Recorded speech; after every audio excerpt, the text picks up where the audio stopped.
remember, the enemy has only images and illusions, behind which he hides his true motives. Destroy the image, and you will break the enemy. Redondo Yeah, Beach. I'll bring up that Starfort map. That's easy. That's easy too. Well, yeah. Well, we could go through this fucking. So this is where it is, Half Moon Bay, fucking, in relation to California and all that SF. Have you guys seen anything about this spot before? Are you showing something? Because I can't see it. Oh yeah, I forgot. Fuck. Okay. See, we already got our first edit. Oh yeah. Yeah, Half Moon Bay, fucking just south of San Francisco.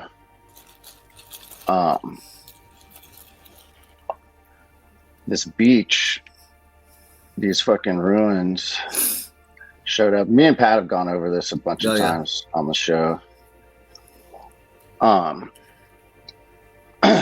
Like, this beach is hella hard to get to, and the hotel has been sued, I believe, multiple times for like closing beach access to here. It's like, it's hard as fuck to get to. They're definitely like keeping it a secret. We came in over here at first. This is Redondo Beach right here. Mm-hmm. And walked over this way, and it's like, it's impassable.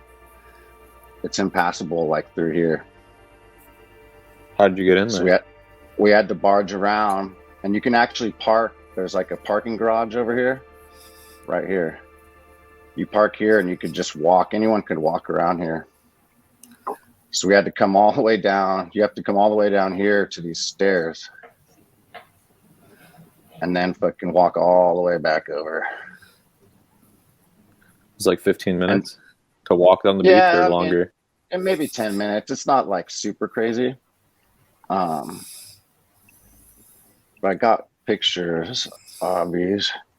This is from that Redondo Beach, and that was like, this was almost about as close as you could get from here. I think we walked over to this part.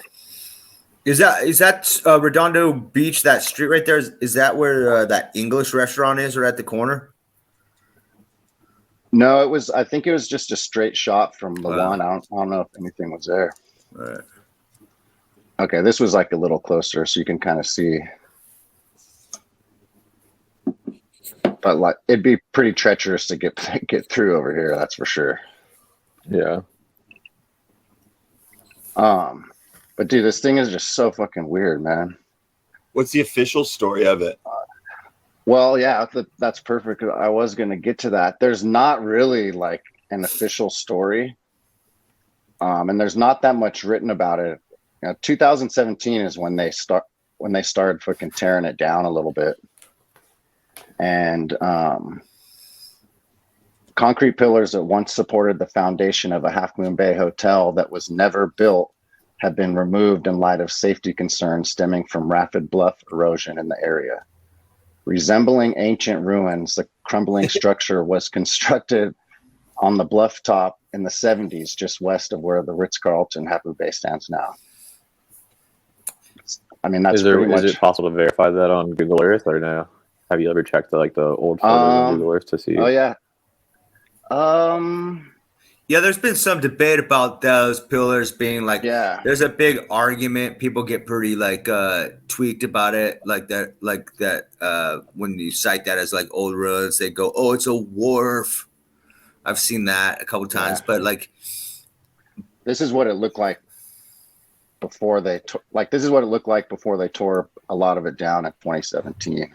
Yeah, but most wharfs are made out of wood, dude. Like around here. It looks more like a structure to me than a foundation. Totally. Yeah. Oh yeah. And it's like literally going right into the fucking the cliff. In the 70s, right? Yeah, sure. Yeah, in the 70s, but no one can remember it. No one can fucking right. And it just so happens the Ritz Carlton made their bought the land up for cheap or something like that, and put those golf courses. in? Because those are relatively new. Yeah, I think the Ritz Carlton is like the 2000s or something. Yep, maybe late 90s, but it kind of I don't know. It kind of looks like the picture you were showing before. It kind of looked like it leads into like a rotunda shape. The one before it was torn down. It's like a yeah. It starts having that circle in the middle of it. It's definitely rotunda style. See in the middle of there. You see this here, yeah. This comes out, and who's to say that at one point there wasn't another row? Because this gets hammered by the ocean like every day. That's the other thing. Like, right. It doesn't make sense for them to even do it. What's the hotel I searched for in Google Earth? I'm just going to try and go back in time. Ritz Carlton. There's not that much. Like, there's this video that the dude. This might be like drone footage. I've watched everything I can on this too. Yeah, awesome. Yeah, I was looking into this a while ago too because I saw it on like I think John Levi's channel a while ago, and there's a guy named Kairos who went there too and like filmed a bunch of stuff. Oh, that dude went there? Yeah, I watched the videos. Nice. Okay. Kind of just showed everything. Yeah, I was gonna say, I know for sure John Levi did because I had to be where I got it from. I mean, we don't. Here, I'll pull up my pics. Anyways. Yeah, the earliest is 1985. The earliest photo they have there. Oh. So this is the top looking down. This is all you could really see. Like, it's really hidden what they've done. And this just looks like any other rock. You wouldn't even question what that is. Looks like a bird. I wouldn't if I was a normie. Yeah, it does look kind of like a bird. And I was leaning over. You could kind of see the top of this.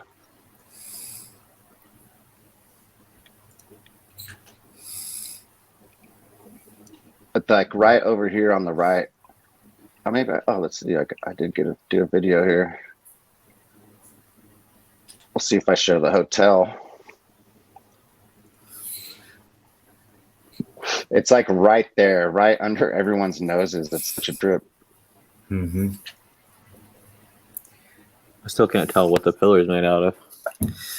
It looks, well, you'll see in a couple other photos, it looks exactly like the rock. Yeah, check it. Like, this thing's just right here. All these fucking douchebags fucking having wine and cheese and shit. They just paid fucking $400 for a round of golf and fucking $500 a night at this fucking hotel. There's got to be, like, I've actually heard some reports of there being like tunnels underneath the Ritz Carlton. There's some like, I mean, there's got to be fucking. Yeah. Okay, so here's the beach walking towards it. And so even from that beach there on the other side, you can't even see it. This is all you can see. Is there any more than Did you notice any caves or anything when you're walking up the beach to get there? Well, there's like, what they would call like wind caves or fucking, just erosion caves. Right. I'm sure there's got to be fucking caves out there. What's so funny? Like, out of all the places along that coastline, you see the strata is so like horizontal and level in this place, where if you go anywhere else along that coast, it's not like that at all. You know what I mean? It could have been formed. I mean, it could be sounds ridiculous, but it could be some ancient docks or something. Or part of some ancient seaport. Those three rocks, like I found one picture, 2005. I was trying to get it up on Google Earth so I could look at the actual water nearby. I've got it up on mine if you share it right now, but like those three rocks that are out there are definitely, everything's perfectly straight out there. Yeah, it's called triple rocks or. So it actually is the name too. Three rocks. Three rocks, yeah. How do How do I get you to share? Oops. Oh, there we go. Shit, look at that. I'm frozen. Hold on. I can't see it. There we go.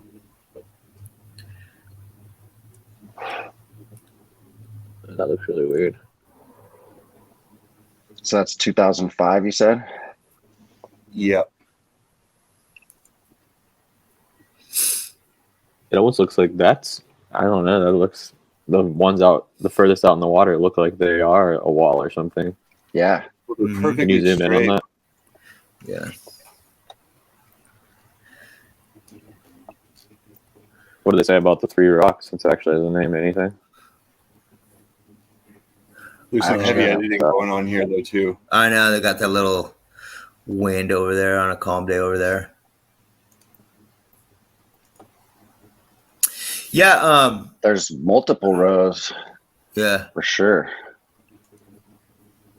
At least in the one I just looked at. Yeah, they were kind enough to name it Three Rocks. Hey, are you gonna get on? Do you have Google Earth right now on? Yeah. Is this Google? Oh, there you go. Hey, fly over to that to the right, like where there's that river coming out. Right there, down there where the staircase Casey walked in on. Right there. There's a river right here, right? Yeah, there it is. Oh yeah, I did get pictures of that. Yeah, let's check out those real quick. Canada. And this is a fucking perfect square here. It could be a tee off, but whatever. Oh, that's a golf course. Yeah, that's like. But there's there's all kinds of shit up there. A lot of these areas, the rivers go like into like places. How do I get back over here? Okay. Yeah. You guys see that? Davenport's, yeah, because Davenport's like that. Oops. It goes right through like the rock. Is my screen sharing? Yeah. So, okay. Okay. Yeah. So this is what goes back. There's like I'm standing on a bridge right here. Yeah. And that is that's so funny. Even the rock there is pretty much.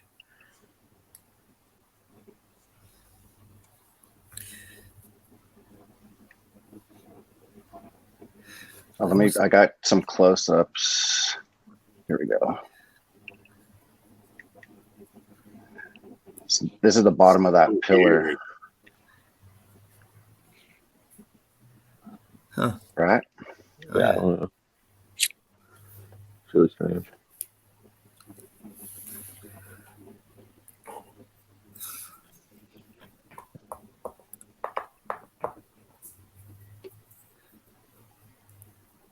So weird, huh? That doesn't even look like cement, but that right there, though. There's no rebar. There's no rebar coming out of it, you know?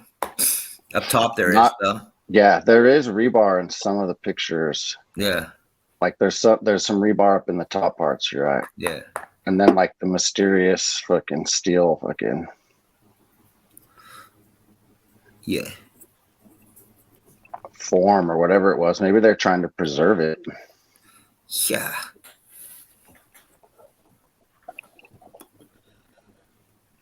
One is made of steel. It's wrapped in, yeah, it looks like it's wrapped in something. It's rusting away. There's just not a lot of rebar there, though, you know? No.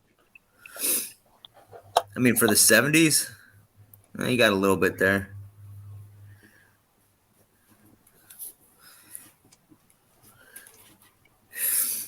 I wish I brought my fucking good camera. It does look a lot older than 1970s, though. And I wish that we had more information about those tunnels or the alleged tunnels underneath. Yeah, I mean, like a couple people like hit it up. Like this is like kind of like an old forum, like way back when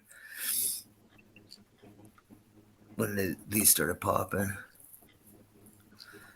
But this isn't the only like cement out there that's like not really.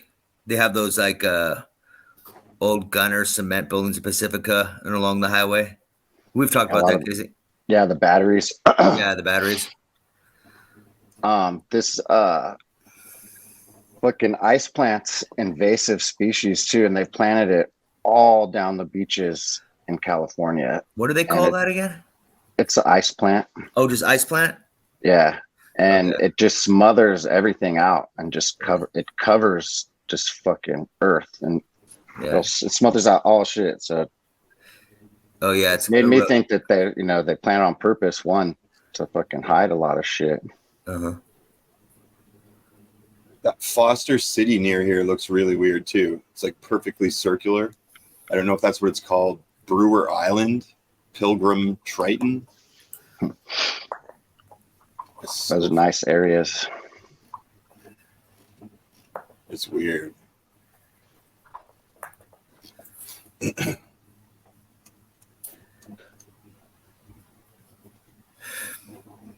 Yeah, I don't know. I'm starting to think that there probably was some sort of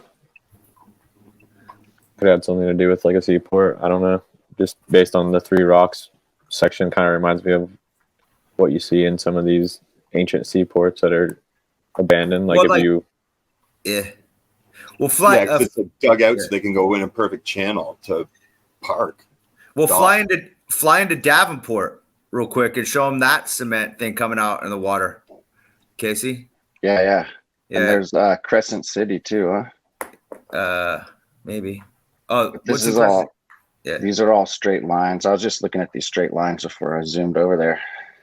Oh yeah.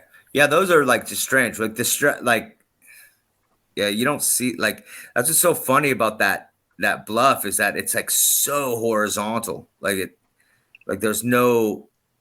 Usually you'll see like rocks tilted like all over the place, unbuildable, all along there. Yeah, there's really not much fucking coastfront property, that's for sure. Yeah. They have like that Davenport the Davenport landing area with those this is what a pier looks like from 100 years ago, from 100 and something years ago. It's Let's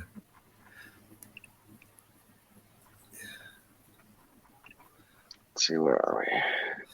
Right there. To the left? No, right there. Davenport Landing's a whole different like kind of history to it. It's kind of weird. It's like the same place, but it's see those piers right there? Boom. Coming out of the water. Oh yeah. Yeah. Wow. Yeah, that's what a pier looks like. And there's a tunnel right there that goes to a cement factory. It's interesting. Yeah, look at all this. Yeah, the tunnel goes across here, right? Yeah. It goes across here, yeah. There's a lot of little bike tunnels and shit that goes under all this now that I'm thinking about it. I mean, I just don't see how like the construction would be that much different, same era, it being up over here. You know what I mean? If it was a pier. I wouldn't say it's a pier. I'd say it's more like a massive dock or something, possibly. It's hard to tell because you have that long horizontal ledge along the side of the kiss, so it's hard to tell what it was. Yeah, but people in chat, just people in chats, like argue over it. It was like a pier back in the day and stuff like that. They literally like get pretty heated about it. The Half Moon Bay thing. How many concrete piers are there? Usually they're the wooden docks piers, right? They're just I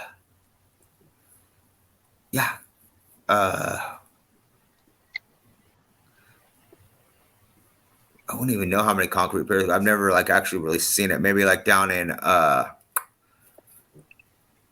down south or something. Yeah, because concrete doesn't like really like the wood piers with like tar on them is like the way it usually is. That's what I feel like. Mm-hmm.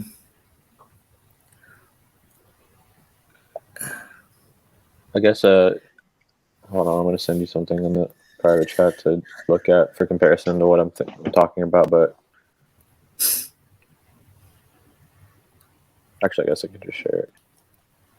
I got lost. There it is. 3 rocks. The Indians gave them their name, 3 rocks. Because they could count to 3. It looks like there's more than 3. Yeah. Yeah, there's way more. Yeah. I'm probably just talking about the ones in the middle, I guess. I mean, at the very most, I think like a lighthouse would probably be more what that place could have been. But with that being said,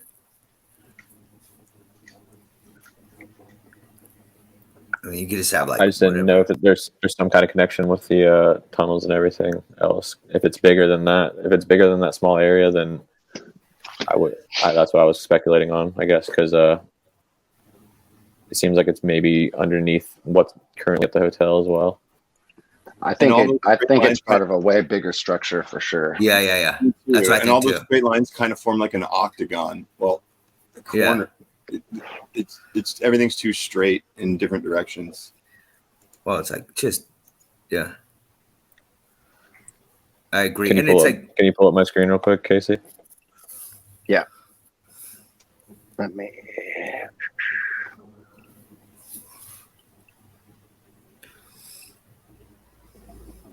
How do I do that? Oh. Booyah. So yeah, this is kind of what the ancient seaports look like. They had those kind of walls that you'd see in even like a lighthouse type area that's in that shape of the rotunda. Okay, yeah. Dude, I just thought of one in my head I've fucking been to, and I think it was in Germany. Oh yeah. Well, and Monterey. Like huge lion statues on top of it and shit. This one's in. I'm sorry. Go ahead. No, just Monterey has like a seawall like that, kind of exactly the same as this one at the Kasera Se Explore Israel's Harbor. It's exactly like the one in Monterey. Yeah, this is his area in Israel, the ancient Roman port. Rome in control of this place. But yeah, you can see kind of here to the left in this picture. The rocks are like underwater, similar to what the 3 rocks section was. Not exactly the same. No, I can see that. I don't know. It's kind of what I thought about when we were looking at it. Especially this. If you look, I can't pull a bigger photo of this, but section B down here, for example, is like a lighthouse type area. For some reason, I can't zoom in on this photo at all. But you said the water hits it every day. Like, how high does it get over there? It hits up against the cliffs for sure. Like, yes, storm siege would for be sure. Like it was like the fucking the sand was still like wet everywhere. So with tides twice a day, they come in and blast that thing. If the sea level was lower, it would explain. It could explain for sure that was there. Yeah, see, they've done a bunch of shady shit, like fucking tried to close the beach so no one can go down there and shit. Oh yeah. Yeah, I want to see what it looks like at high tide. But yeah, it probably did change over time. The sea level, who knows? Who knows what it used to be? I don't know. I kind of think. Yeah, I mean, it's possible that it was built by another culture before, we took control of it, I guess. I mean, that's what I'm going with. Yeah, I mean, like, What do you think? Have you guys ever seen the armories up there in Pacifica? Like, it's like the construction that they have, the cement it looks like it's just part of that. To be honest with you, I'd like to see it. You want to pull that up, Case? I wish I could just pull it up. I don't know how to work this machine in front of me. Do you guys know why Pillar Point is called Pillar Point? Like, there's Pillar Point Air Force Station there. But why is it called Pillar Point? Oh, where they have the Doppler over there on the thing. I'm not really sure. I don't know. Yeah, right there. Yeah. Well, that's Mavericks, dude. That's like the famous like Mavericks break right there. That's where all the big wave surfers go, right there. So, I mean, these could all fucking be connected. I've wondered just how big. I think all of like this Bay Area to Santa Cruz, Monterey was like much more as connected as it is now. Well, especially Way like back. they don't allow you to build nothing along there. They just don't like that city was like already there, but nothing along Pigeon Point, nothing through Año Nuevo, which like, dude, that house on those rocks in Año Nuevo is like also interesting. There's a lot that Pacific Highway is just a trip, dude. There's so much shit. Yeah. I wonder if why you can't build there. If it's just because they're trying to protect the old Native American sites, or for some. I mean, it's like it's like San Mateo County. They have Palo Alto. I think they're County, hiding it. Santa Cruz County. That's like the first landing of right there. Waddell Creek, the Waddell General. That's where they first came ashore. He's been killed by a grizzly bear. They have it's like the Castle Rock to sea trail was the trail that like the first explorers came. There's a whole bunch of reasons why. It's a national big basin. The national park kind of goes through. Batano goes through there, but it's where's those fucking batteries? I can't find them. Pacifica, on those things. We're right next to the tunnel, right there in Pacifica. Pedro Point. Petro. I mean, yeah, there were tons of native tribes in this area. Where is it? I think over 100, like over 100 in California or something like that. Something crazy. The Ohlone. The phony Ohlone. Bernie just sent me a text saying if y'all want to join a stream with him in half an hour or something, he's gonna set one up. Oh, there. Yeah. Okay. Yeah. What? Yeah, he said all of us actually. I'm down for whatever. Yeah. He goes Hanging Gardens of Babylon.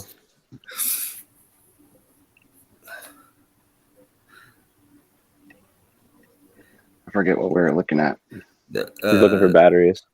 Oh yeah. Why aren't they coming up on this? Just go to the Pacific Tunnel or something like that. Tunnel in Pacifica. Isn't there like a spot where they like dock or like get subs underneath somewhere around here too, like submarines? And on Mare Island, there is. That's where they built a bunch of the nuclear subs. That's right here. Huh. And there's got to be nuclear waste. Just fucking. Look at all that red sand there too. That's something. Huh. It's like mud. It's really muddy out there. Yeah, this is like a crazy estuary all up in here. Yeah.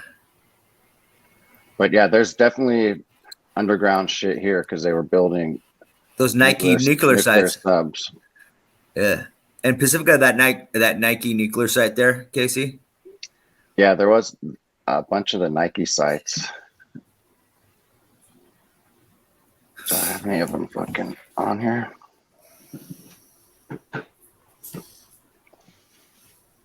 Here's these batteries. Of course, I pull up the one that's all ruined.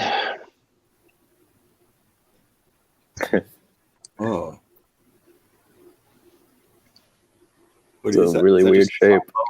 Whoa. That's cool. Yeah, straight into the fucking hillside. Dang. Some you can kind of lurk around in, but most of them are all fucking sealed off.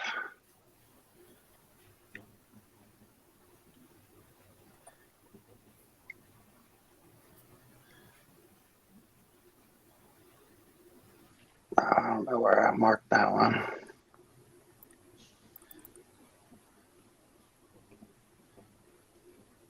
Or maybe it's this one. Oh, it's this one. That's cool.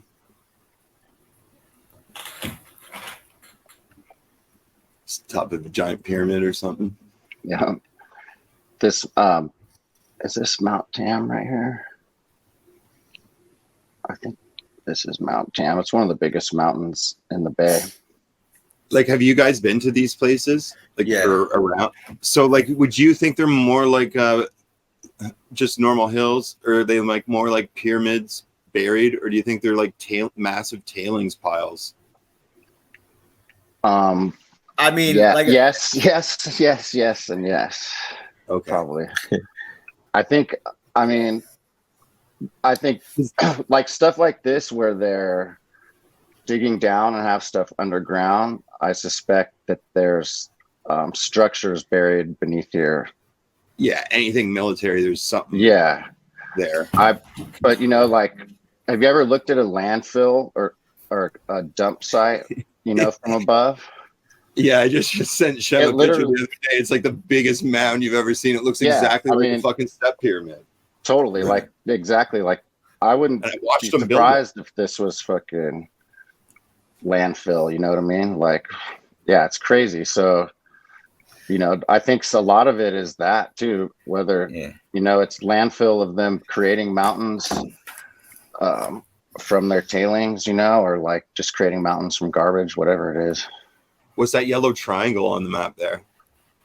That is this weird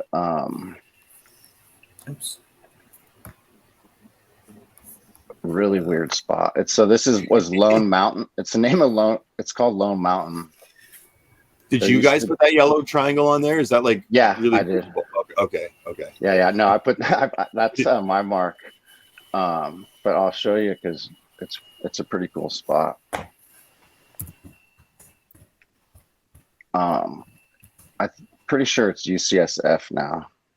Like I'm a little out of practice on flying around the Google Earth. Yeah. But this is full on Tartarian. Yeah, Casey, if you type like old bunker at Devil's Slide, it just has thousands of photos right there. How do you share this is Lone Mountain. These 3 baseball fields fucking line up like a perfect triangle around this. Oh yeah. Like from Pitcher's Mound to Pitcher's Mound. That's a crazy observation, dude. That's the kind of shit I like, man. That's crazy. Yeah. The baseball fields, I find like they're all like, I find ones in weird places all the time where it's just like the weirdest shaped baseball field. You're just like, how could anyone play there? There's like no right field kind of thing or whatever. That's cool. Yeah, this one's cool. There's like Anza Street. A bunch of the street names are all fucking people in history. And Lone Mountain actually used to be like cemeteries used to be here. They moved them and shit. Like supposedly they moved all these cemeteries out of San Francisco and then decided to build this. Yeah, I dropped that bunker in the chat. Maybe you guys could pull it up if you want to see it. Yeah, that's cool.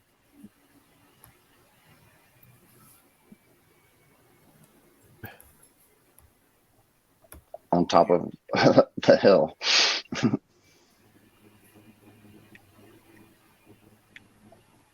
What's the closest ruin to the Half Moon Bay ruins? What's the next closest thing that you know of?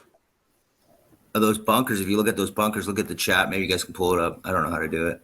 Yeah, it's crazy. I could find Devil's Slide. Yeah. Well, there's tons of forts in the batteries, like freaking. They look just like they look exactly like World War II, like bunkers that there it is right there.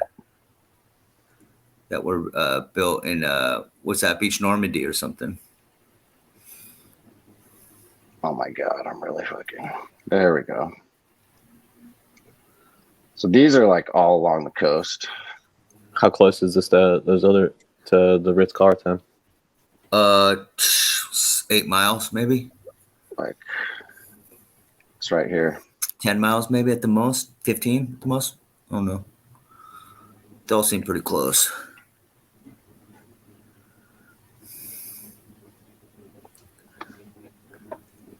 What is it?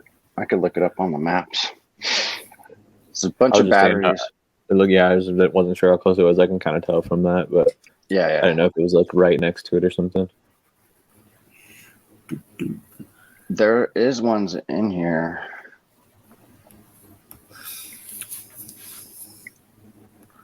They might just not be marked on this fucker. Someone's fucking nice little pad. Look, that's kind of even like has a weird bunker look. The bunkers that you just sent, Pat, look like something out of Star Wars. Yeah. Is that the Devil Slide one? Yeah, that's a Devil Slide one. All right, let me see if I could freaking. When I was a kid, there was more of them. I don't know what they've just destroyed. That was like probably like the last one. Have you been? Where is it? Devil Slide. God damn it! Even a lot of Fort Funston's got washed away during the last rains. Yeah. And you can still go up into these ones. You just have to pull over onto the side of the road all sketch. So.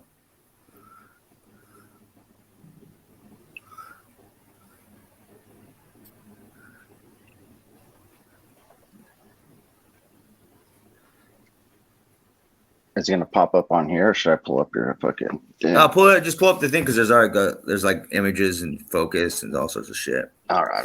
Hold on. Yeah, I know.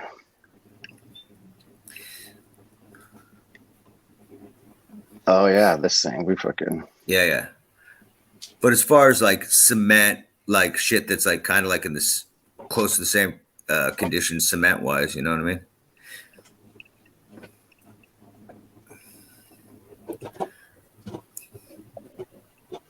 Yeah. You're saying it looks like an AT-AT? Yeah. That one is one of the photos. Yeah. And then the front of it kind of has like the helmet vibe of like Boba Fett or something. Yeah. But they look like just like the same things that were in France, you know, like along Normandy, you know.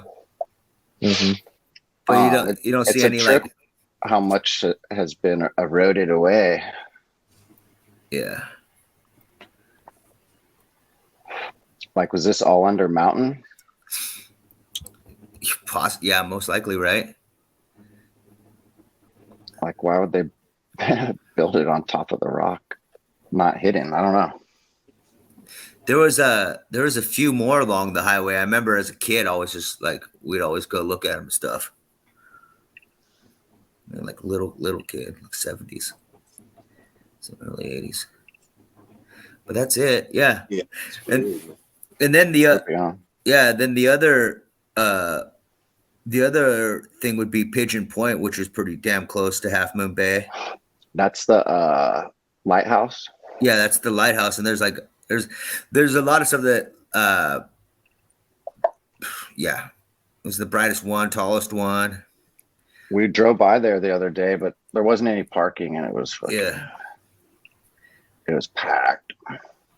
Yeah, so this is right down the way too, the lighthouse. Yeah, they got it's all crystals inside there from France, from Paris, France. Inside here? Oh, the light crystals. Yeah, crystals. What do you mean? Which is interesting because they say that they got all the technology from France, but yet, like in San Jose, they had like a Eiffel Tower of lights that inspired the Eiffel Tower in France. So there was all this like culture sharing between France and this area. What? All the names there though are like Spanish before France was here, because like there was a place called Canada near there, and like all. Yeah. Oh, they call it Kenyatta. Yeah, without the swirl on top, dog. Huh. Yeah. Because Shem and I found a map too that where Canada was called Canada way before. It means Cape of Nothing, like Canada, Cape Nothing. But like, they tell us in Canada that it was named after the Indians, Canada, like Kanata, with some bullshit story that doesn't make any sense. But it is Canada, like, which means Capa de Nada, Cape. There's nothing here. So the French weren't even in these spots at that point. I don't think. Well, the thing is, there's some tribes in California who didn't even make first contact really, or like integrate with Europeans at all until like the 1770s. I think it was 1775 or 1774 was one of them over there. Was like basically so isolated from everyone that they didn't even make contact. So like up until recently, these places were a lot different, and even the rivers and the water levels were different because ever since they created all the dams and the irrigation systems, all the rivers on the West Coast are pretty much changed. Is why, I mean, you see what's happening with the Colorado River today. Mm-hmm. Mismanagement of resources. So it is right. This is right around the cove from our spot right there. Yeah. You got to go right past Ross's Cove. Oh yeah.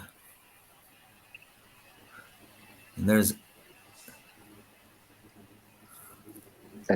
I'm sure it's Ross's in fucking Russia too.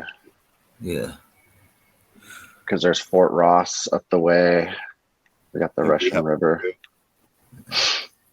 Oh yeah. Oh, Pillar Point, bro. Fuck yeah.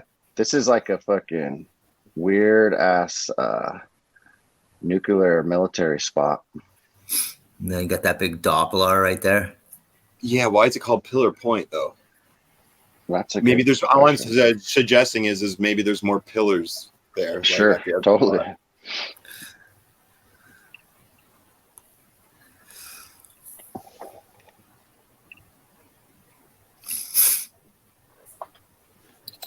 Weird. Let's see if there is any kind of pillars on the fucking around here. Huh? And there's an airport right there too.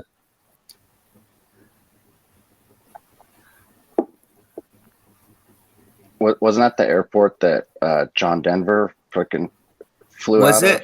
Was it? It could be. Maybe. That might have been Monterey Airport or something like that. Well,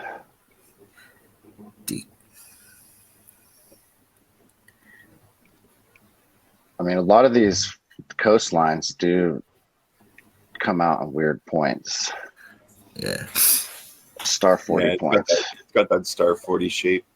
Oh, Half Moon Bay is definitely got its like Starfort stuff. Look at that one, dude. Can you scroll out a little bit again? Look at that. See how it's coming off down at the bottom of that beach over there, kind of like the dock that we were looking at earlier. Hey, if you scroll up too, there's the point. That whole cemented area is exactly. I never noticed it was a point right there. This one.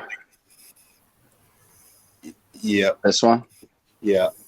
Yeah. Yeah. It does look like a Starfort point. I don't know. They even admit that the tribes in the area helped build all the European cities once they did finally take over. Like a lot of the sources say that they're the main people who helped build it, if not already built the cities. Okay, it's graphed out right there. Yeah, it looks like they just nuked the center of town or like cut off half of it or something. Right. Sorry. Totally. Sorry. Like this could have easily been fucking this whole bay. Yeah. Yeah, but I've long surmised that like Pigeon Point, that whole area right there, they don't farm, they don't do anything there. And it's like kind of like this gradual slope going off into the hills. Like, yeah, I fucking think that was a Starfort zone too, for sure.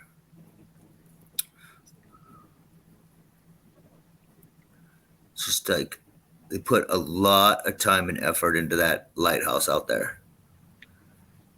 Oh, and if you zoom out, there's even more stuff in the blue there. It looks like roads or some shit. If you scroll up, Maybe it's just erosion. Yeah. Mantle.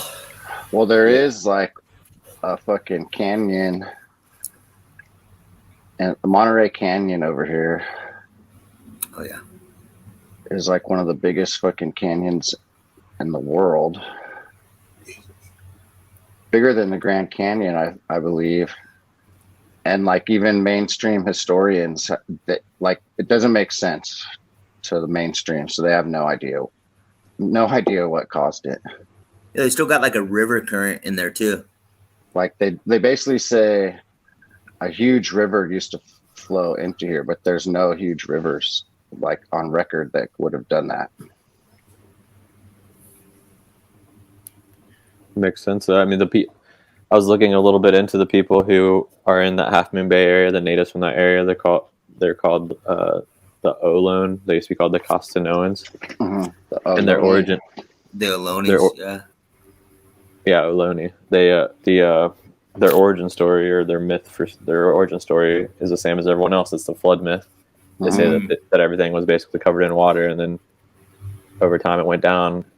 And another, I'm sorry, go ahead.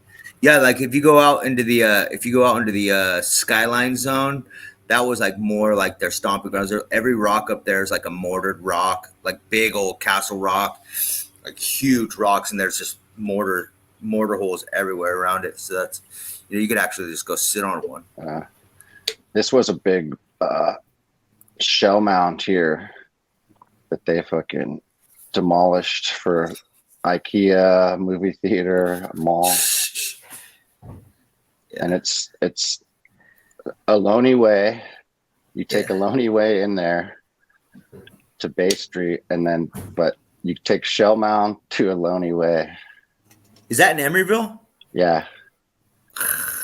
And then this is like the little artificial mound they kind of just left there. Yeah, have you guys ever seen this one, the Shell Mound here? I don't think so. Oh man, this thing's crazy.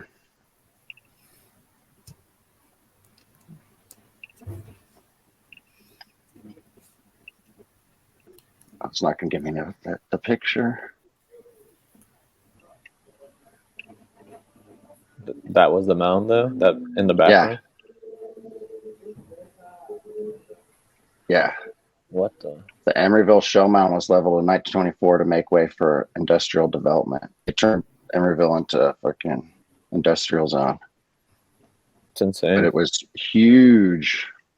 All the old mounds are just all old landfills that like the new people are coming like, oh, look at all this great garbage we're finding. No, then that's like what it totally. That's like kind of like all of. Well, that's kind of like all of the South Bay is that. To be honest with you, they're like, well, they ate a lot of seafood and shellfish, and they just throw it on a hill, and before you know it, there is this shell mound of all their shit, and it was sacred land. They'd bury their people in there.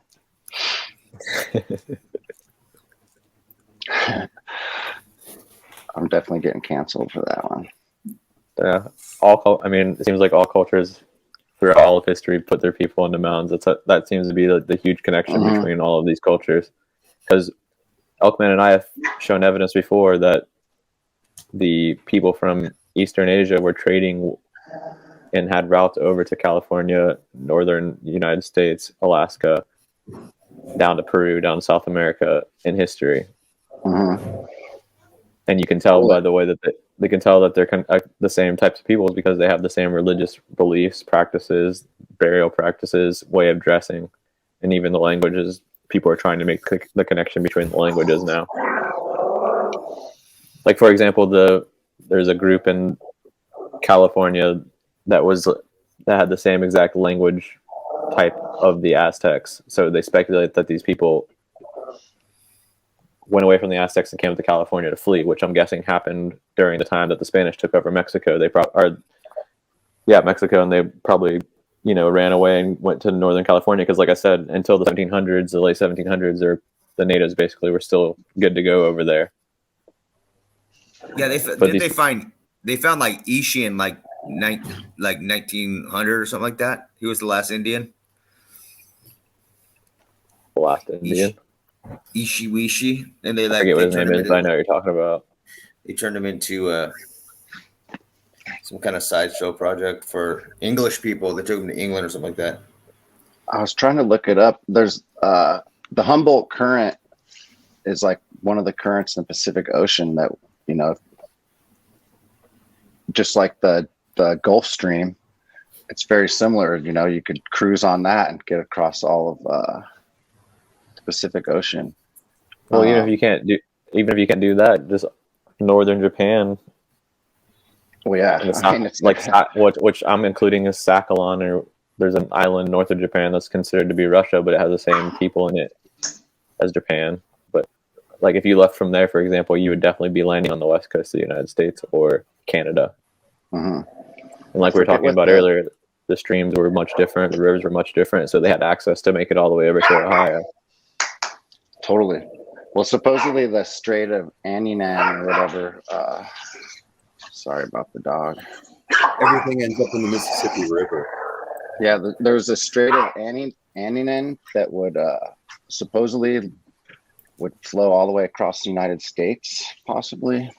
Yeah, I have that in a map book somewhere. It's all it through pops the United up. States and Canada, and it links up with the Mississippi, so you can go all the way anywhere, basically. Yeah. I wish I could remember what the North American Gulf, the stream current is.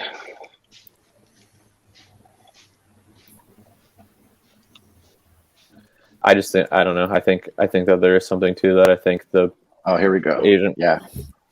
Keep talking. Sorry.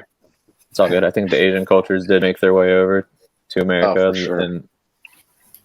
and they all have the same religion as, for some reason, as the people from. Well, you can trace it back to basically like Sumeria and, you know, ancient Babylon and stuff like that. The same practices, because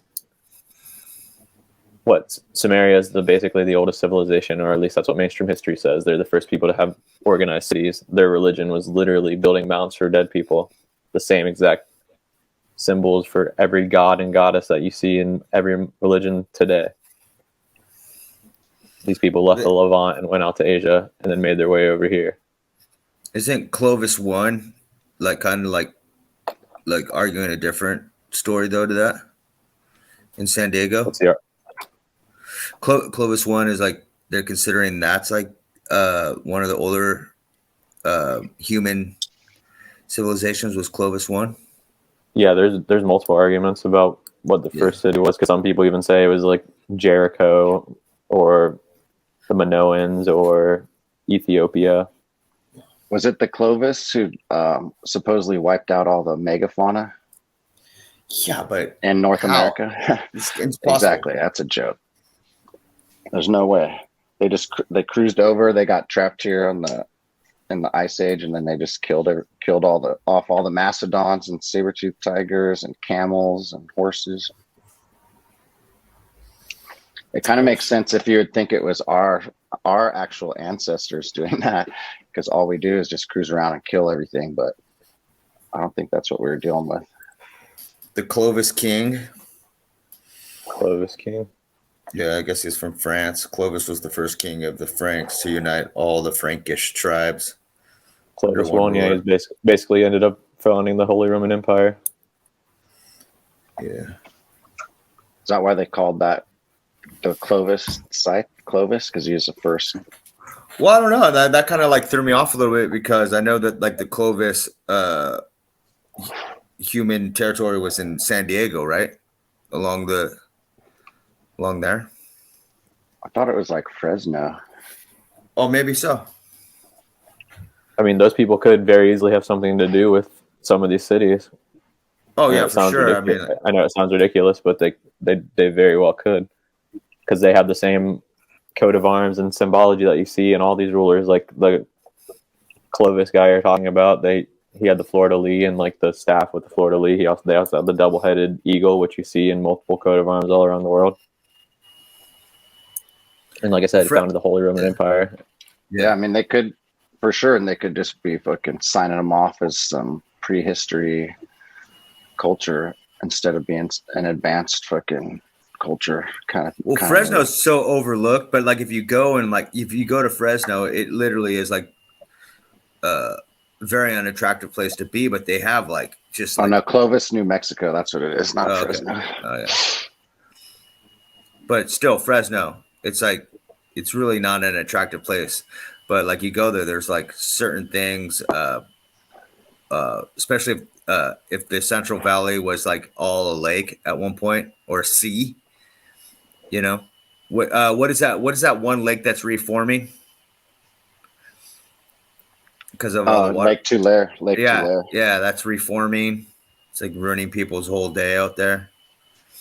The Clovis Paleo Indians. Available genetic data show the Clovis people are direct ancestors of roughly 80% of all living Native American populations in North and South America, with the remainder descended from ancestors who entered in later waves of migration. It was reported in 2014, DNA from the 12,600-year-old remains of Anzac Boy, found in Montana, has affirmed this connection to the peoples of America.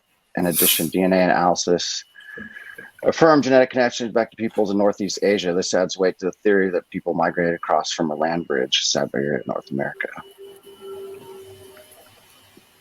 Nice. Yeah, not that, but yeah. He had Tartaria tattooed across his chest, and he was representing a lion, dude. He was flying around on a griffin. yeah, dude. Had a boat and an oar, dude. These people survived. I wonder if they should check his DNA for like the Khan, Genghis. See who was part of it. They wouldn't want to do that. Yeah. They just said like Northern Asia, right?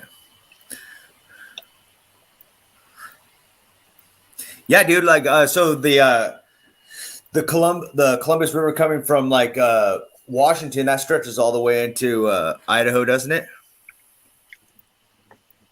The Columbus River? Yeah, right.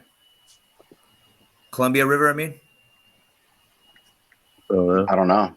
Yeah, because you guys were talking about like because you could you can navigate the whole United States from the Columbus River to the Mississippi, right? At one time. I didn't know the name of it, but maybe that's what it is. Bring up my screen. Bring up my screen real quick, Casey. Okay. Columbia River. This is kind of what you're talking about here, I think, based on what you're saying, but I'm not sure. This is more evidence for what we're talking about of the Tartars making their way over, the Asians, Chinese, the Yuan dynasty making it over. But it says right here that they came to a town on the west coast of the United States called Ptolemaico, possibly, a river running into the Pacific from a territory called Oregon. Yeah, between goes right through, what is that, the Klamath River? Yeah, I'm not sure. I don't know what the names are. That's why I was interested, because you said the Columbia River, right? That's on the west coast. Yeah, I thought that was more like Seattle, Vancouver zone. We got to keep in mind this book's from let's see. What year is this again? 1833. So I don't know what the West Coast is looking like back then. Maybe it was different. I don't know.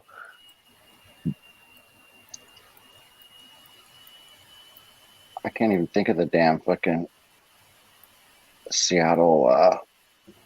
Well, it's the Puget Sound, right? Mm-hmm. And then I know that there's a river that goes all the way to Idaho, right? I'll just look at there remains not a doubt, but that Mongol Tartars found their way from China to West America in shipping.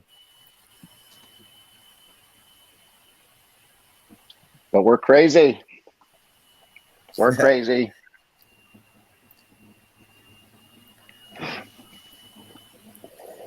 The Phoenician letters were known among the Mongol nations. Yeah. And that's admitted to in mainstream history. Oh, it's the Columbia River, the upper Chinook, Wimaw, sinks. Okay, went into a different language. The largest river in the Pacific. The Snake River originates in Wyoming, and arcs through southern Idaho before turning into an Idaho-Oregon border. But there's a ton of rivers that go all the way to like freaking Idaho from Oregon. Yeah, they dammed it off. Like they dammed it off, and then the salmon run kind of just got cut off for hydroelectric power up there. They love doing that. Yeah. Look up the this, or I could pull it up when we're done with this. I'm just showing that this is true. Mongolian, Phoenician. Yeah, they have the runes, dude. Oh hell yeah. The Tengriism runes. And so do like the Irish Celtic. It's like the similar, right? You're right. It is the Columbia River, and it changes names like 1,000 times. It goes up through Saskatchewan, down through. Yeah, you're right. Down through the Great Lakes, and then that connects to the Ohio River, which connects to the Mississippi River. Right, yeah. Which also connects to the St. Lawrence River. So yeah, that's it. You can like so that literally must be the Strait of Aninin, then what they're saying. Yeah, you can navigate the whole and then come up through. Obviously, with Mississippi, you can come up through New Orleans, and probably a couple other rivers from that zone. Yeah, you can navigate it all on a boat, right? That's what that Johnny Depp and Jim Jarmusch movie Dead Man was all about, right? Forgot about that movie. That movie's all like they don't have any dialogue. They don't have any dialogue. It's a great movie. It's all in black and white. Jim Jarmusch can fucking bring it sometimes, man. Yeah. He can. I don't know. What do you guys think? Do you think that there's a connection between all these people? Like, is it possible that the ruins at Half Moon Bay were part of something that was built by these people in the past? Or 100%. Yes. I mean, I think what we call as Tartarian, what we see on the maps, was completely like at least most of North America, most of South America they were all the same people at different times, most likely, but definitely all the same people to the varying degree of like it's thousands of miles apart, but like there wasn't, I see it as like there wasn't like borders. It was just like, this is where these people are. This is where these people are. This is what they have there. This is what we trade with them or whatever. Like this is what, kind of move. Yeah. Yeah. Totally. I think it was just balls out the whole time. Like, like they created like a floating device and got on it. You know what I mean? Absolutely. Yeah, I definitely think they had the shipping capabilities. Whether it's a log or just something that floats, I think they just did it. I think, I mean, they did it in plenty of other cultures. Like, the Vikings sailed everywhere in their wooden ships, but, no one else could have done it. You know what I mean? Yeah. Well, the depictions that they give of the ships during the time periods that we're talking about are pretty high tech. Totally. I mean, people still fucking take them out now, it's like the technology hasn't changed that much. I mean, like, right. There was a guy that, I mean, most of the boats that people like travel off into the ocean, like in summertime, are only like 30 feet long, dude. You know what I mean? And like, shit, dude, like one redwood's like 300 feet. You know what I mean? So if you got some kind of redwood, which redwood's not like the greatest thing to build a freaking boat out of, but like, like a redwood, you could it's big. You could just chisel away at the redwood and make a massive canoe and you're gone. You know what I mean? I mean, that's how I always picture it. And then you just paddle around like you're just doing your thing. And then when they figured out wind and wind and the currents. Yeah, they were, but I think it was that current that scooped everyone around down through Florida, up through Canada, I think too. I can't remember what it's called. Yeah, the Gulf Stream. Yeah. Is that it? Yeah. There was ones that went that we pulled up earlier, the Pacific Ocean ones, Yeah. They could easily, and like now today, like we said on the other one, it's like 60 miles apart. Yeah. So the Bering Strait. I mean, if you just use like some kind of weird, go for it, bud. Are you sure? Yeah, I mean, I was just going to say that this is a Phoenician ship from 1500 BC, basically, is when the civilization is said to exist. And it made the trip from Tunisia to Florida, a replica of it. So this is the type of stuff they're working with 3,500 years ago.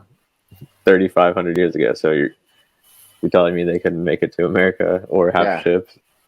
Totally. I mean, just even that dude fucking sailboats on them too. Yeah, man. Even fucking Kon-Tiki, that the fucking dude prove that people from Peru sailed on fucking out to the those islands out there or whatever, and he did it in whatever fucking log boats he did or whatever. Yeah, they're just like you get like 4 or 5 people paddling like a big log, dude. They were making they can make anything. Like you can make it to Hawaii, dude. Like, you know, if you're like really thinking about it. I mean, that's basically the legend of how they found Hawaii, right? The Polynesians. Yeah, the Polynesian islands. That's what they were saying. The Peruvians took boats to the Polynesian islands. Yeah. And like, I mean, that's part of the program, is just making, you know, all the indigenous people look stupid. Like they only build straw huts and throw all their shells in the garbage pile. But like, you know, that's just a program to make it seem like they freaking were just retarded and couldn't go anywhere. You know, they needed, you know what I mean? Like, right. It's just all part of the program. Fucking. And dude, I mean, like with balloon technology, I think balloon technology has been around for quite a while. Mm-hmm. Like, you know, I agree with you. Dark skinned Indians. Yeah. Oh yeah, totally. Yeah, I mean, that could be the first cell. You just make a big balloon out of like hot air and you just put it up in a windstorm, and that thing's going to go wherever it takes you. Even if you have a big log and it's pulling a big log, it's going to, I mean, like, yeah, you know, I think they traveled all over the place. Especially because people go, what do they do about food? I mean, like, I'm sure they knew how to freaking fish. I mean, like, you know, I mean, tuna's like something like 15 miles offshore, right? Yeah, they're nomads. Like, they call them nomads too. Like, yeah. Oh, so nomads can only just cruise around on horses and foot? Like, yeah. And you think, like, just think about it. Like, if you go 15 miles out to like hit a school of tuna, you're 15 freaking miles out. You know what I mean? And like, you would just be like, well, let's go 30 and let's go 100. And then all of a sudden you figured out that you went like 20 miles, 40 miles. And then all of a sudden you're like, why don't we just go the whole way? We're fine. It's no big deal. You know, and they fucking figured it out. I think that's why like a lot of the Danes and the Basques were like in North America up near like Newfoundland too, because that's where all the fish was and all the resources. Yeah, did you catch one fucking big bluefin, dude? It's like 200 pounds. That's like, and tuna doesn't even get good unless it goes rancid halfway. So it's like a perfect fish to like, you know. And that's a fact, dude. Tuna doesn't taste like anything until like the fat inside of it like goes almost to rancid. So you're gonna be eating that by the time. And like, can you imagine how like filled up the ocean was with the way schools of tuna are now compared to like, you know, even back then? It must have just been like, just throw whatever they probably put a freaking shoe in there and a fish bit it. You know what I mean? Big time. Yeah, and like we were saying earlier, before they made the dams and everything, they're in the rivers too. Oh yeah, man. You could like walk across. You could you could walk across the backs on fish. That was the big joke about California. Was like, yeah, you could just walk across the backs of fish on rivers. It was just plentiful. So like, I mean that's probably like, you know, that could actually even lead into like the bigger humans, you know. I mean, if you have like a 200-pound fish, you know what I mean? Like, that's a big fish. That's a lot of fish, dude. That's more than like a freaking month worth of fucking food. And that's probably a gas motherfucker. I heard that they had techniques. I heard that they had techniques for like drying them out and stuff too, and I guess like preserving them, kind of like a jerky, maybe.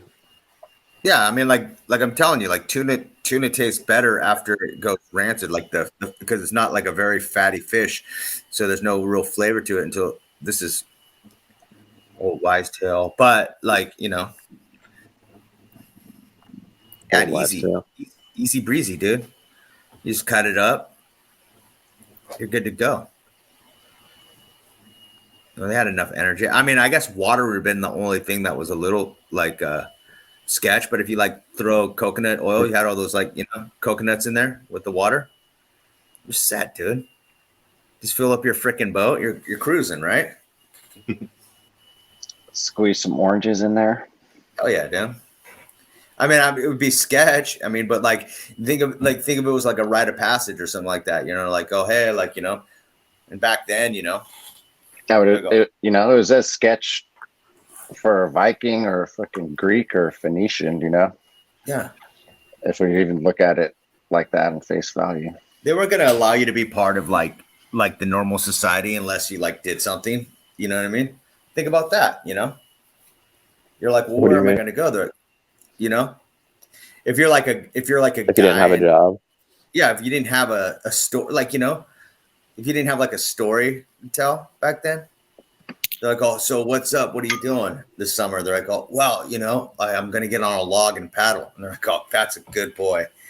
See you when you get back. You just do it. And they had no other mind to do anything. They probably took one guy that knew how to like do something with the stars or something. They probably didn't even have to fucking paddle that hard just to get outside the current that pushed them back in. And once they got out there, they probably just... Dude, they probably just fished in the rivers mostly. Yeah. Or spearfished or something like that. Because, I mean, they were good swimmers. They would have competitions to, like, dive down and get, the clams and stuff. And also they would just catch fish in that way. And just think of the boredom that you would have. Like, if you were just sitting in a village, you would just... half the time, you just be like, oh, let's just get on that log and just go. And they just, I mean, right? Yeah. If you didn't think like, I just think it like you could catch your food. You could just like somehow didn't get caught in like some weird fucking storm. You'd be set. Be set. You know what I mean? Be so terrifying. Yeah. But I love the way you like just downplay it. You know what I mean? You fished before, right? I know you mean though. Yeah, like I couldn't even fucking swim in the lake yesterday after dark by myself because I used to all the time, man, just like float there for like an hour. But yeah, I don't know. I'm scared as shit of it now. I don't know why. Dude, I don't swim in the fucking dark, dude. If it's a pool, yeah, fine, but not in the fucking. Yeah, it's too sketch. Hell yeah. I mean, like what? Let me see what they do. Like, it takes about 4 hours to paddle across from Santa Cruz to Monterey. I think that's what like Jay and those guys were doing on those big paddle boards. Oh, they were paddling that? Yeah, that was like So, and that's got to be it's 45 on land. It's got to be half that because you're cutting it in half. So it's like 25 miles, 4 hours. It's pretty. Maybe it's less. But, and if they're just doing that like on one little paddling, if you times that by 10 days, it's 450 miles, right? It's so much work. It is a lot of work. The sunburn would be gnarly too, but who knows? That's entirely possible. I think they had more advanced ships, but I'm sure some of them had smaller ships just because they were poor or whatever else. Or just I'm with you on that. Like they're also downplaying like the technology, right? Well, like if you go to like if you see when tung oil was invented. Tung oil made wood impervious to water, and that's how old Chinese ships would be like put together, and they would coat it in tung oil. And tung oil is made from like walnut shells, and it's pretty freaking tough. Like whenever, if you look, when was tung oil invented? I mean, that was like when ships started sailing, you know?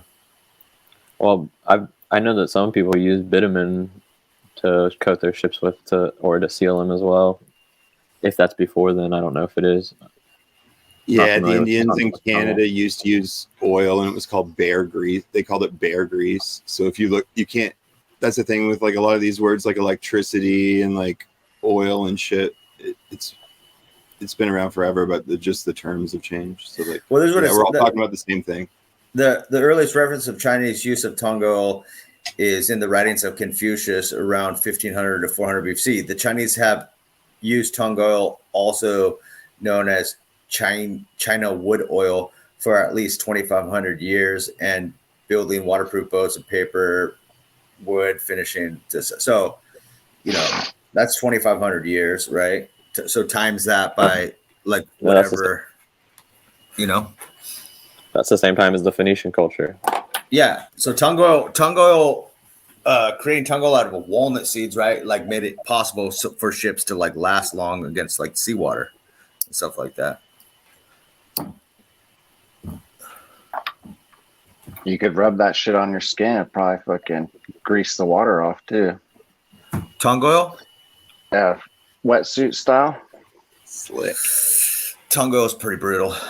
It's fucking, it'll make you dizzy. It's, you know. Sounds fun. Yeah, I think they mixed it. Yeah. They mixed it with some kind of like turpentine. But yeah, tung oil is fucking toxic, dude. It's fuck. Gassy. Looks like they put it on guitars. Yeah. Well, it's still, you can still get it. It's a solid finish for wood. I have some for wood finish. Yeah. You can use it for floors and stuff. Yeah, I got to use it outside, definitely. Yeah, it's pretty brutal. If you like walk into a house that it's still off gas and you're just like all a canary in a coal mine. The headache starts kicking. Oh yeah, it's brutal. Your eyes just get bloodshot, you know. Your kidney just goes down. Yeah, so I don't know. I mean, like there's like certain kind of like you know, I think if they had the technology for tung oil back then, they must have like been thinking about what would be a good solution for making their boats for at least another 2,500 years, right? They were probably thinking, what can we make? And, you know, making an oil out of walnut, you know what I mean? What could just be, you know? And that could have been the first thing they tried. They must have tried a million things, right? Pitch and tar and whatever else, you know? Pine tar and shit. Yeah. Pine tar is way more pleasant smell. Yeah. Good for you. Yeah. Yeah, it's hard. I mean, yeah, it's hard to tell, but the bitumen thing, I think is. Sorry, I cut you off. One at a time. I cut you off. My bad. That's okay. Go ahead. I already said what I said earlier.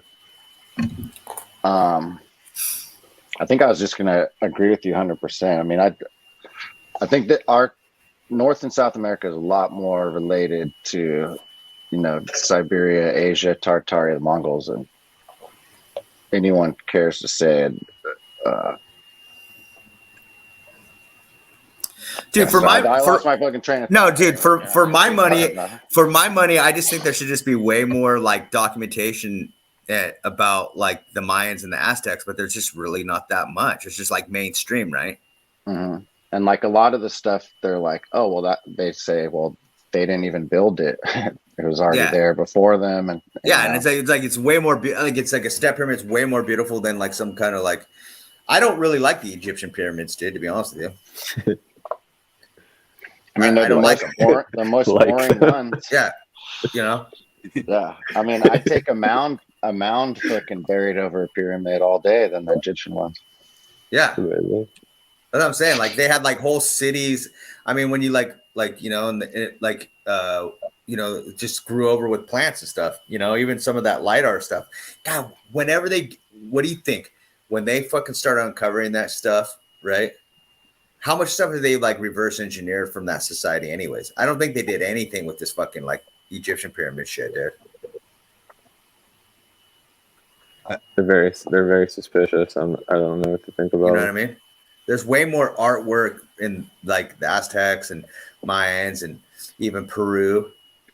Yeah, I mean, I feel like the whole Egyptian thing is such a setup and program as well, you know. And yeah, I started thinking about like the Rosicrucians and how they're so obsessed with like Egypt and all that. And it's like, to me, like, especially going to the museum in San Jose and seeing all the little set pieces on display, it just seemed like they were the ones who wrote the history, or you know what I mean? Like it's a total written history, you know. Well, 100%. Dude, like, cause like the Birdman is like way more like West Coast than, you know, there's way more, you know, they've Birdman prophecies and stuff like that.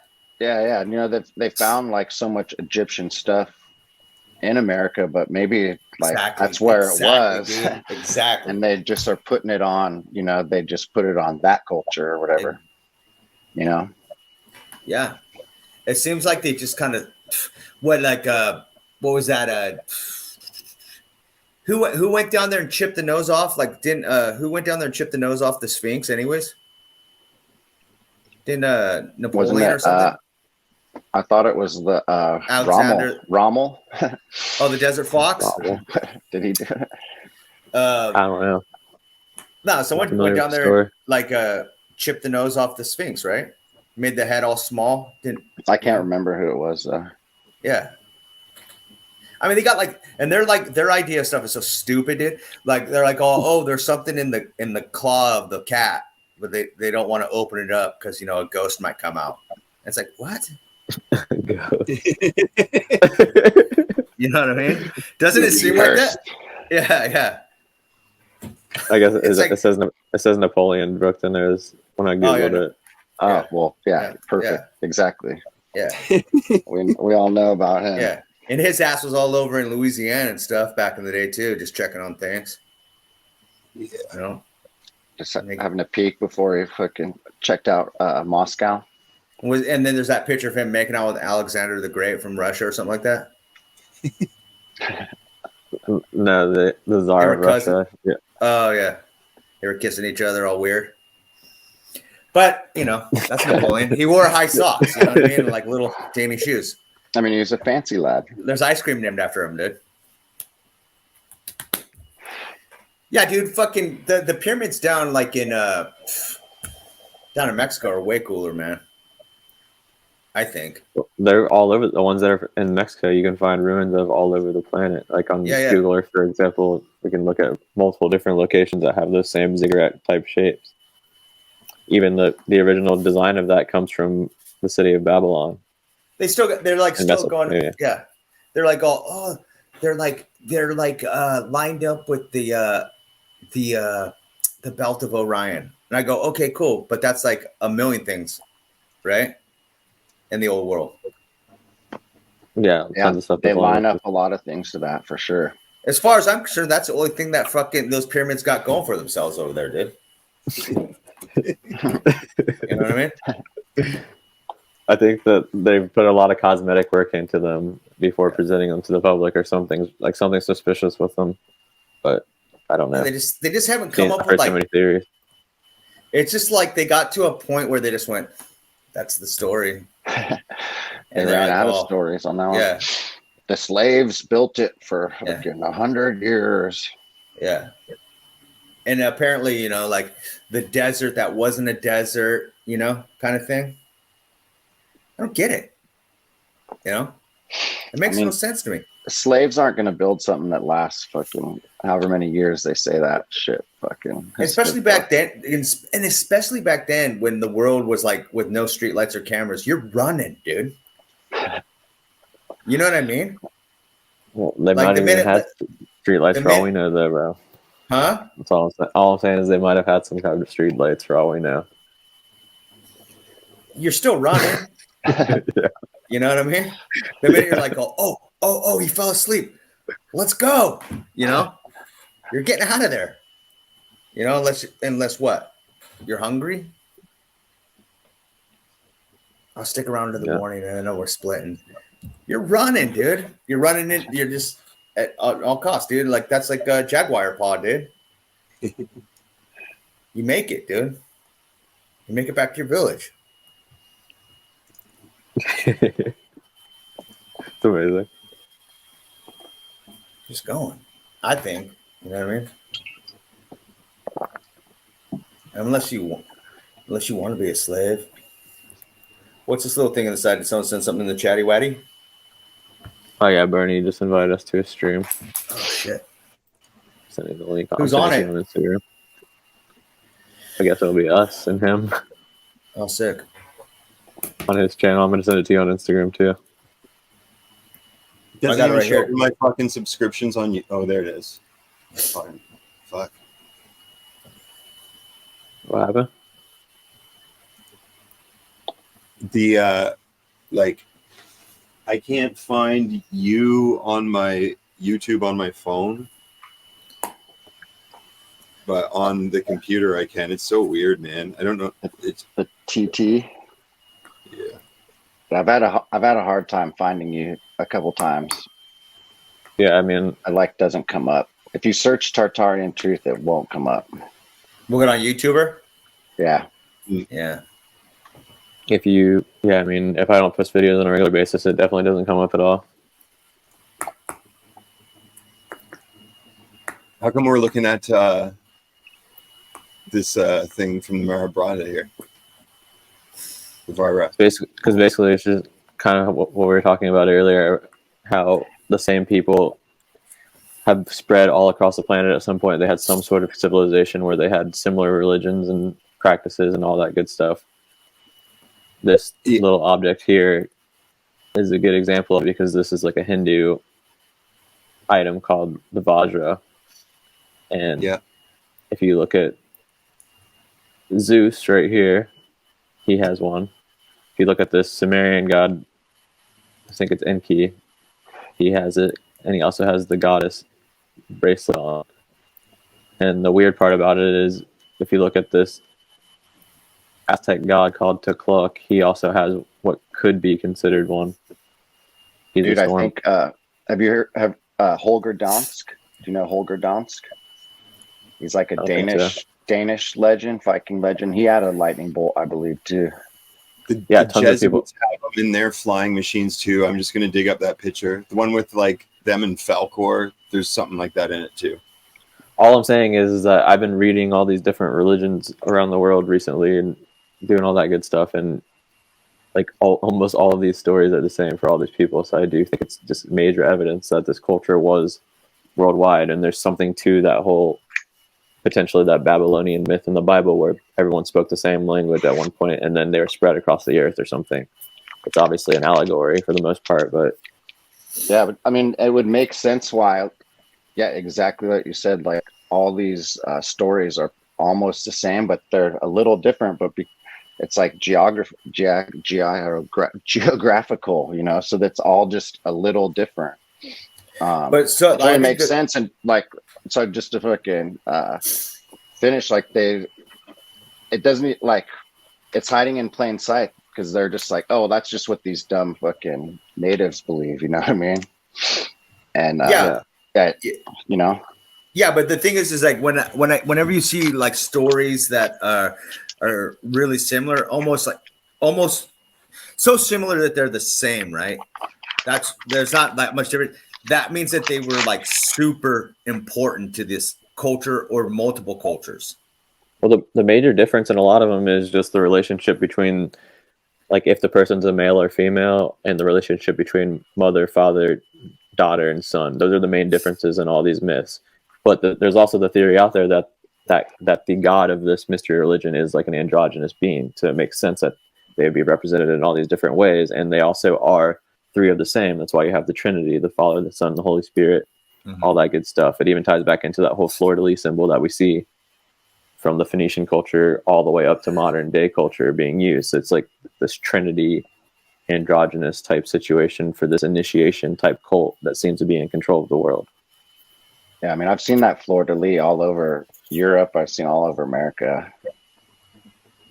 Yeah, it goes back really far in history, surprisingly. Yeah, apparently, like originally it was like 3 frogs, and it represented all this alchemical stuff. And I've done a lot of research on it, but the only research you can do on it is in French, and I don't have my French translator here with me right now. But like, I did a lot of studying on it because like it was a frog, and in Canada, sometimes you joke around and call your French friend a frog. It's a slang for a French person. Oh, yeah. It's probably we call you guys that too.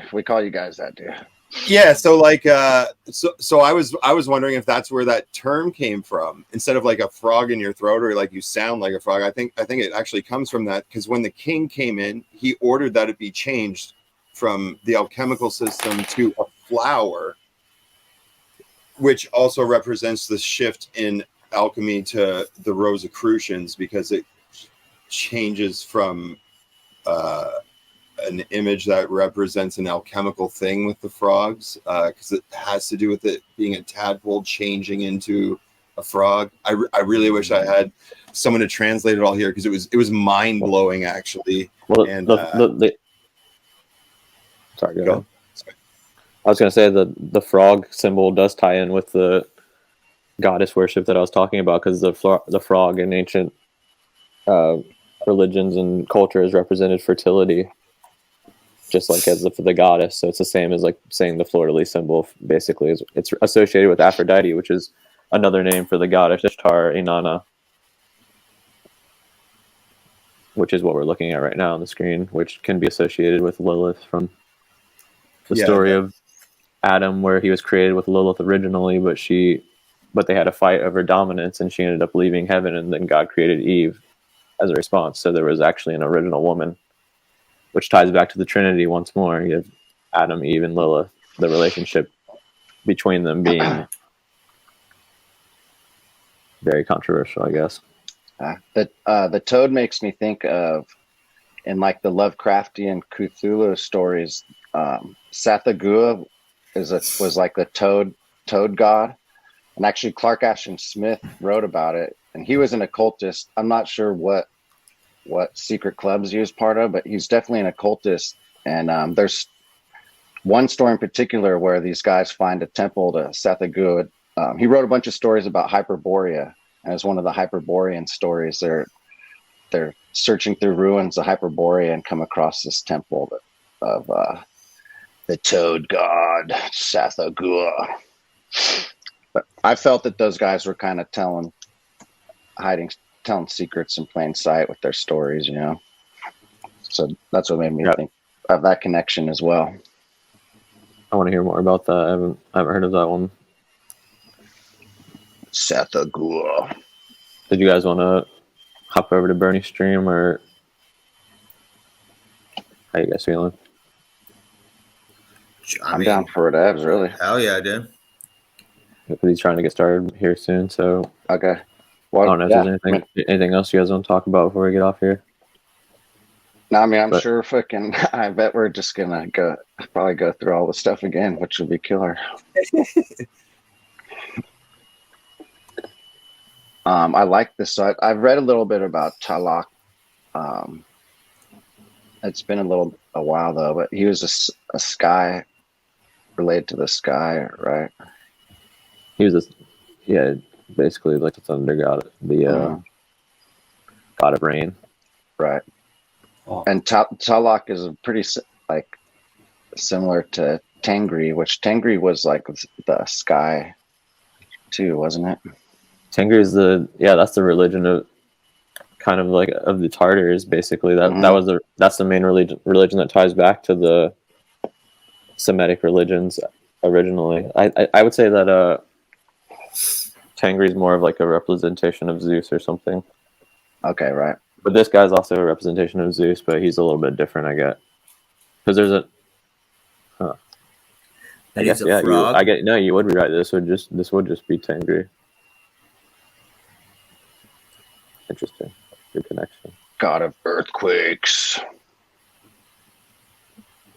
But yeah, that's just another. That's just another. So what connection. you just mentioned, yeah, man, like that's what awesome. you just mentioned with a goddess, I just sent you something. Just like it's not in English, so you probably can't get much from it. But like, yeah,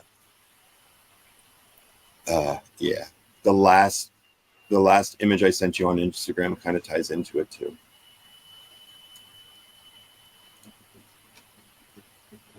But I can't explain it. It's too much.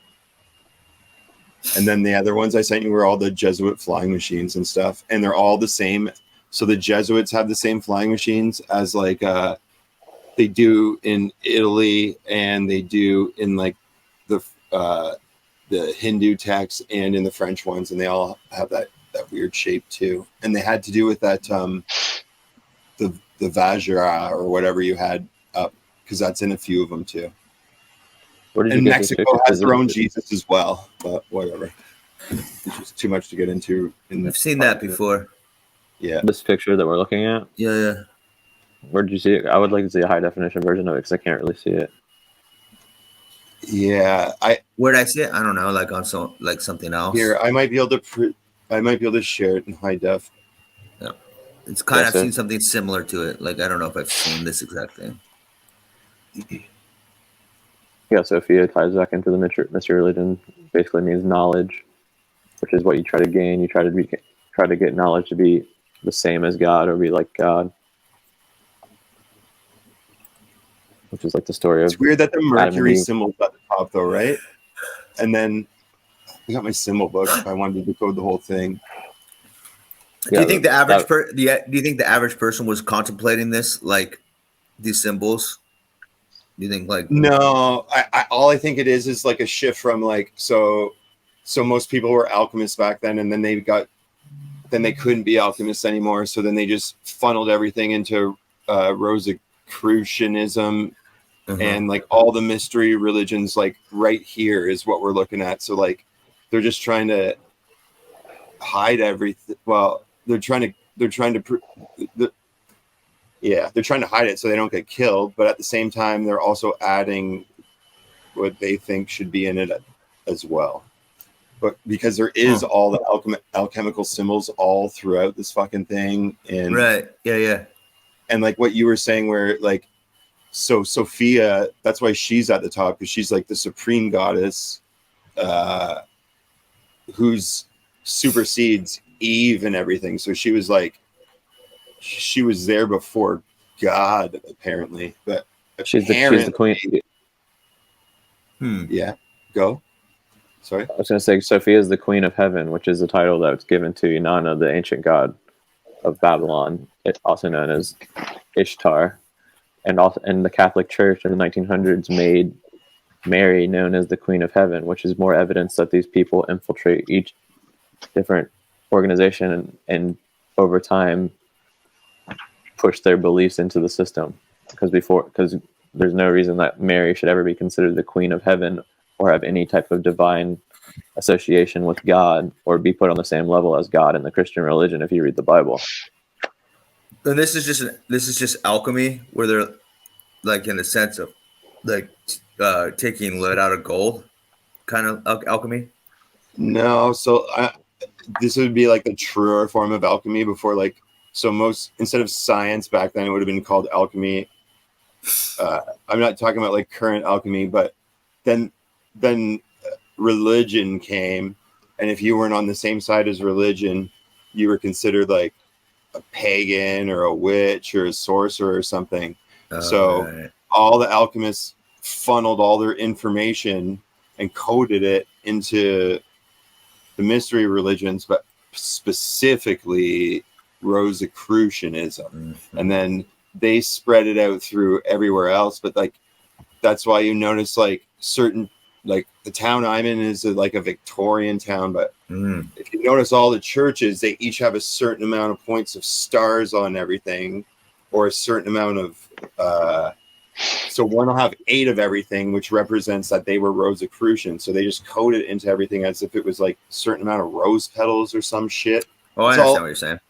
Yeah, it's all just so so they could continue sharing the information, but they had to funnel it through the church, or else they would be killed because they were considered witches and sorcerers and what have you. Right, because they were the rulers during that time, for sure. So Shem is right in saying that like everything always gets encoded in, and even here there's like, that's a double-headed fucking thing right here. I wish I could zoom in, but I can't. But yeah, everyone's just coding their stuff into what's currently popular so that they don't get killed, basically. And that continues happening forever and ever and ever. But now we have all this information. Yeah, I don't know. When you brought this up, it just reminded me of this. I do believe you're right, where you say like everything gets hidden within the thing, is because that's what happens, and they have to do it, or else like their information will just get lost. I'm not defending it. I'm just saying it's like evolution of information, kind of. I just disagree with you on it. I think it's more along the lines of it's possible that they do this to control society in a way, and once people start figuring out what's going on, then they move on to a different organization and start fresh from there. Or they don't want to have any competition, so every time an organization pops up to try to stop them, they just infiltrate that organization and slowly change it over time. Because their doctrine, they don't care if they're alive to see the results. They just slowly change it over time. And it even says, like in the for example, in the Jesuit oath, it says become any of these people to help, further our cause. You can become any religion. You can do anything that you need to do in order to get our purpose done. Okay, yeah, it's people that react to them though, right? Because that's like how Canada was founded. Is the fucking Jesuits came over, and then like the French came over, and if you didn't convert to Catholicism, you were killed, except for like a few people in history. So like, all I'm saying is like, what about those people that didn't have religion? Like, what about those people that the religion was forced onto them? Like, so they had no choice but to either die or maybe like Daniel Plainfield and There Will Be Blood. To the story too. I think that's just during the time period of when they're throwing the people under the bus. So basically, they don't bring everyone with them. That someone has to be prosecuted. So there's specifically like an initiated group of people. That's why it's called initiated. They're the ones who survive. They're the ones that move from, say, for example, Judaism to Christianity, from Christianity to Islam, from Islam to the Holy Roman, maybe like the Holy Roman Empire or the Knights Templar. You could say any of that stuff. So it's like they're throwing people under the bus while they're moving on to the next organization so they can stay hidden. And then they eventually work their way back into power is what it seems like. I'm not saying that that's 100% true. I'm just saying, based on hearing these same stories, these same themes, and basically every civilization throughout history, it does seem very likely that that's what's going on. Like they're traveling from civilization to civilization, which is why you have the example of that Vajra we were just looking at being all over the world. Like that's another reason why it could have been, because these people. Wait a second, let me ask you something. So that group that infiltrates, are they already there, or are they just following behind and then catching up to once you settle and then like infiltrate? Okay, so the best way to describe it, I guess, I would say that they exist beforehand, if that's what you're saying, but I'm not 100% sure, but I'll try to explain what I think you're saying. Take, for example, what happened with the Crusades, and then after that you have like the Enlightenment period in Europe. So during the Crusades, you had Christian people going around doing these pagan things, because by this point in time, under my theory that I'm saying, Christianity was already corrupted and became similar to the mystery religion. So they're going around, they're killing other Christians, they're doing all this bad stuff. Everyone in the world hated them at that time period, right? So what did yeah, basically just like basically the Crusaders, the people who controlled them, the Catholic Church. So you had like, the Protestant Reformation, which is one attempt to stop it, but then later on you had the Enlightenment, which completely got rid of religion. So the people who corrupted the original Catholic religion, they were already around. They were part of the Catholic religion. Once people started realizing what was going on and revolting against them, and they could no longer suppress it, they moved on to this intellectual class that says God isn't real anymore. So like they leave behind plenty of people to take and face the consequences for what they've done. But those people moved over. Those people moved over to the intellectual crowd and started creating things like Darwinism, which if you look at what Darwinism is, it actually ties back to the same story of Adam and Eve. We start out as stupid at the bottom, and over time, through knowledge, we become like gods, because the perfect form of evolution would be like the perfect being. But that's the same story as like Adam and Eve. So it's like when the reason that Eve eats from the apple is to gain knowledge, to become close to God. That's the same. That's what the serpent tells her. She can gain knowledge and understanding. For some reason, that ties into their whole religion. But I don't know. I mean, all of it could be bullshit. Well, I mean, like, I don't know about that. I mean, like, but that could be one way of explaining it through that form. But like, also just like, I think evolution, as far as humans like being successful, is like all pattern recognition, isn't it? So you wouldn't really need to evolve with. Well, I'm just saying, Catholics to notice pattern recognition, right? I'm just saying, like, they do this, like they do it intentionally to hide, and for some reason, like, it gets them control of society, because all these groups come to power at some point. The people who are involved with it, like the Royal Society is behind Darwinism, so like the Royal Society is a very important part of Europe, and back in the day for like England, it was very important. But you see what I'm saying? Like they're not just doing it for no reason. They're doing it because it gives them like a position of power. Because, like, for example, today, the last thing that they did this with was the education system. That's why you have you have like master's degrees, doctorates, and stuff like that. That's initiation. Even though some people who get those degrees do not get initiated, but it's the same thing. Those are the people. Kiss the ring. Those are the people who are. Those are the people who are in power right now. They were all initiated too. They were all fucking initiated. They went to fucking. It was a university. It was like fucking Princeton or some like shit. Before they were the first people to go there. You're right. But are the initiates bad? I don't know. Who's the good guys in this situation? It's really hard to tell. But like another thing that trips me out too. So like just one thing really quick is these guys. So they were around before the Jesuits. They kidnapped a bunch of people from America and Canada or whatever it was not called back then. They took them to France. They indoctrinated them. They brought them back to their homeland. And then, so when the Jesuits were sent over to document everything,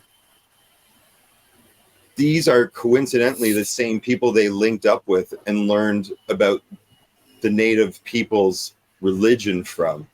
So that's why all the stories are the exact same. Like,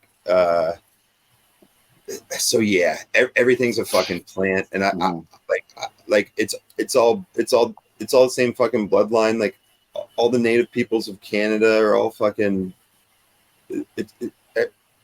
It's crazy. It is crazy. So all I'm saying is like, so the Jesuits. That's where most of our history comes from in America, in the States. Like the earliest written record of America and the United States goes back to like the Dutch, but they didn't keep as good as records as the French people.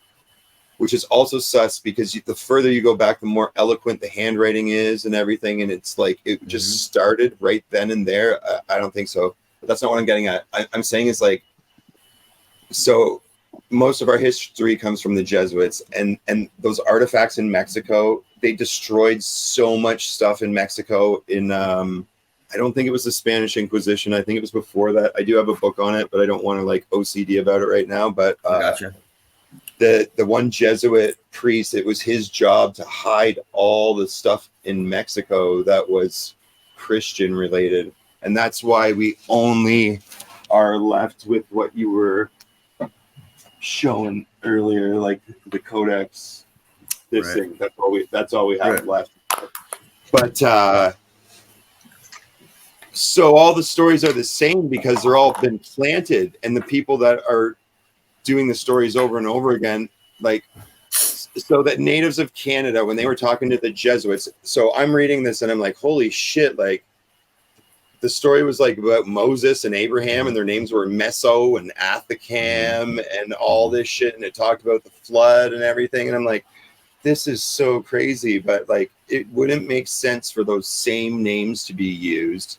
And then like the one author, maybe it was Alan Greer, I think his name is. He had a he put in a fucking cheeky sentence where it was like, when they originally traveled to France, and he was talking about the people from Canada, and I'm just like, what the fuck? Like that wasn't in the Jesuit writings. Mm-hmm. And then I look back, and then it's in the Recollets writings that they did take them there and indoctrinate them, so that when the Jesuits did come, that they would show them everything, and like it would be analogous to their story too. And they were supposed to insert themselves in every story and in every religious situation, pretend like they were like literally people in the Bible and shit. So that's why the story perpetuates the same, I think, a lot too. So when the Jezzies got over here, and they were just fed by the inhabitants of the land, and when they came over, they were already here, and then like the king sent 100 basically jailbirds, 100 of the strongest criminals that would be basically, they sent 100. The story is they sent 100 people over, and they were to mate with native ladies, and they had to have 10 kids within 10 years. And that's what happened. And anyone who didn't convert to Catholicism isn't in the history books except for a few people. And like even today in Canada, they're persecuted against for being related to a couple people. But I mean, they've thrown lots of people under the bus in their fucking moves that's for power, during the, for sure, you know. That's during the time period where they were still like the Catholic Church was their main focus, or you can say that the Catholic Church was fighting against them. I guess you could argue that as well. And like the one person I'm talking about, like he's like the tent shaker, sorcerer, Estienne Pigarouche. Like his story is kind of like similar to Jesus's story. He's like disowned by all his people. He went to another place. He came back. He joined the religion again, and then they fucking persecuted. And then he was just never written about again because they killed him. But that story's so close to the other story too that it's just like everything's suspect, but there is a paper trail of this kind of really happening. So I just suspect that all this stuff was highly tampered with, like all the old history was highly tampered with 1400s. Yeah, in the 1600s. Yeah, it's like religion. It's like religions formed by like a 33rd degree Masonic like member, like Jehovah's Witness, right? He creates like a whole like pamphlet or writing about it. Yeah, and that's like the modern day version. And then there's still tons of crossovers with that. And yeah, I get you. Yeah, so it's like just as long as you kind of like be like, oh, we believe in like. You can't believe in multiple gods, and you can't believe that you are a god. Right. Or else you're a witch or a sorcerer or a pagan or whatever they want to call you. Or you're enlightened. Are you? Yeah. Yeah, I get it. Yeah. That's one way to look at it. Yeah. Did you guys want to head over to Bernie's now? Sure. Yeah. I'll just take a piss, get some water, fucking cruise over. Well, I'll see you over there. Did you get the link, Pat? Yeah, I'm gonna hit it right now on this the